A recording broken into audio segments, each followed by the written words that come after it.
Good evening. Hello. So the main thema for this evening is about the illusion. We could say all kind of illusions we are living in, we want to live in, or we are trapped in, which we tend to take for reality. The world within which we are living, all the perceptions that we have, we tend to do not challenge them. We tend to never ask ourselves what is the true nature, what is the true mode of existence of all these experiences. We think that these experiences are coming from the outside, that they are truly existing the way they seem to appear to us. But is it so? Is it so that these phenomena have an existence which is outside of us? When it rains outside, is it only an external phenomena? The way we perceive the rain outside, is it as it appears to be, or part of another type of experience of our own mind? The way we perceive ourselves, the way we build an image of ourselves, does it really represent who we are? Does it really give the entirety of who we could be? Most probably not. Most probably we are living in a type of big illusion, believing in a certain amount of phenomena which seems to exist in one way, which might function within a certain sphere of reality, but which ultimately are mere results of our own mind. Thus, we say that the true nature of all phenomena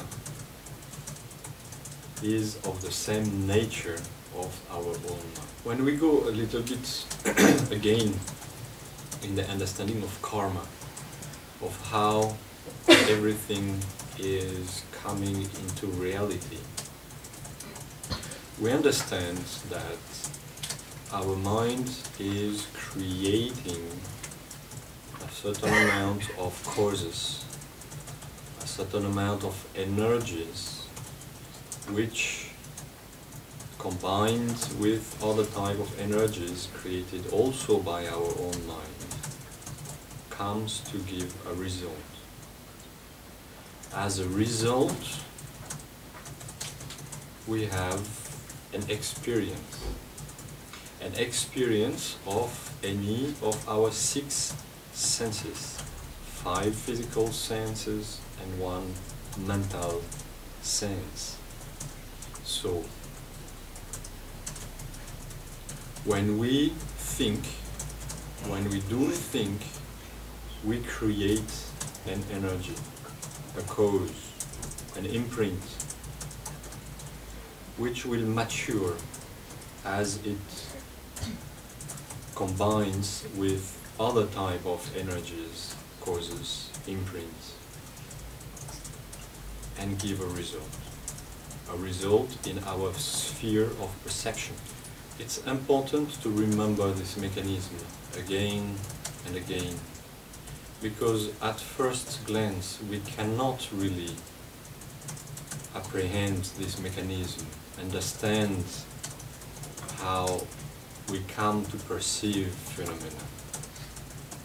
Because we are used since lives and lives to think in one way, to perceive in one way, to believe that whatever is perceived exists from its own side. So we need a little time between the moment we intellectually understand it might be otherwise, till the moment we experience this understanding. Another great illusion from which we are suffering is the illusion of our memory.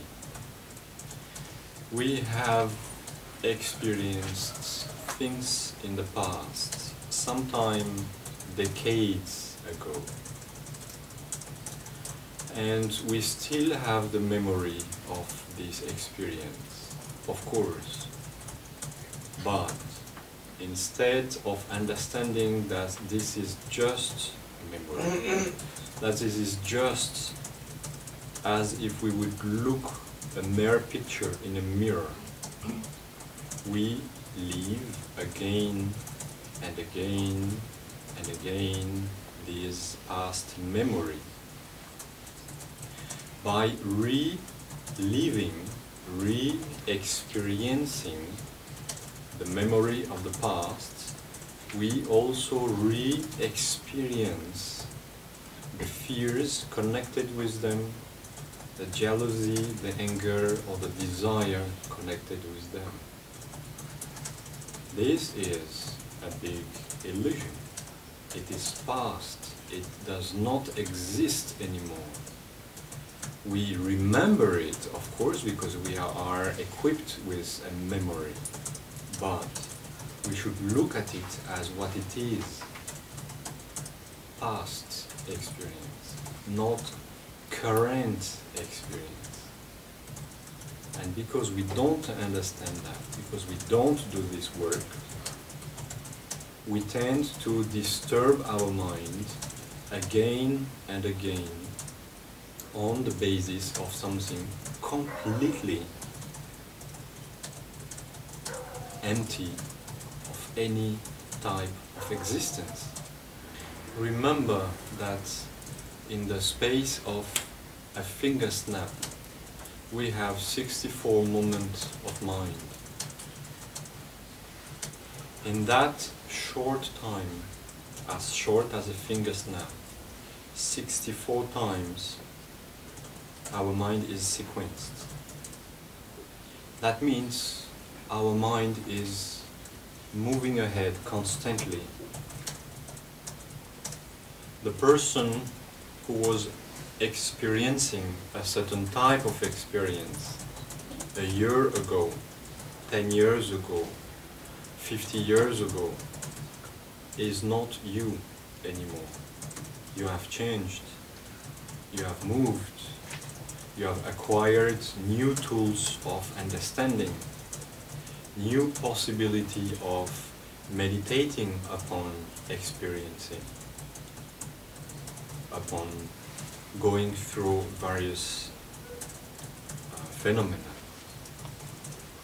So when we think about what did happen 40 years ago, 30 years ago, a year ago, and we experience again the same fear or the same attachment, we are completely tricking our own mind. It's an illusion that we create, an illusion that we follow. It's a trap of our mind. Remember when we dream, when we are in dreamland, you have a table in front of you, you can touch the table, you can feel the table, you can use the table, right? You don't tell yourself, I'm just holding an illusion in the dream. At that time, it's real. It's part of your reality. You do not doubt about its existence. and it is functional. Then you wake up and you say, ah, that was just a dream. Then you stand up, you go in the kitchen and you touch the table and you feel the table. And the table is functional and you don't doubt its existence. But is it more real than the table that you have experienced in your dream? Or is it another trick of your mind?